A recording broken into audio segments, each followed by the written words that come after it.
அதுக்கு வந்து உங்களுக்கு கிடைக்கக்கூடிய தொகை வந்து 6,28,00,000 ரூபாய் அட் த ரேட் ஆஃப் 13%.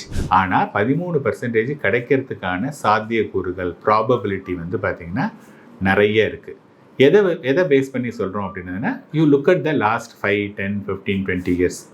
நிறைய மியூச்சுவல் ஃபண்ட்ஸ் வந்து ஜென்ரேட்டட் 15, 18, 20%லாம் ஜென்ரேட் பண்ணியிருக்கு. அதே சேம் பர்சன்டேஜ் கூட நான் வந்து அசம்ஷனாக எடுத்துக்கல. I am taking assumption only at the rate of 13%. So இப்போ என்ன ஆகுது அப்படின்னா, அட் த ஏஜ் ஆஃப் 60 அந்த இண்டிவிஜுவல்கிட்ட கிடைக்கக்கூடிய தொகை என்ன சொன்னேன், 6.28 crores. இப்போ இந்த 6.28 crores அவர் வந்து மாதம் 2,75,000 rupees as a pension and every year வந்து you can increase 5%. இந்த மாதிரி வந்து உங்களுக்கு வருஷம் 5% வந்து நீங்கள் இன்க்ரீஸ் பண்ணிகிட்டே வரலாம்.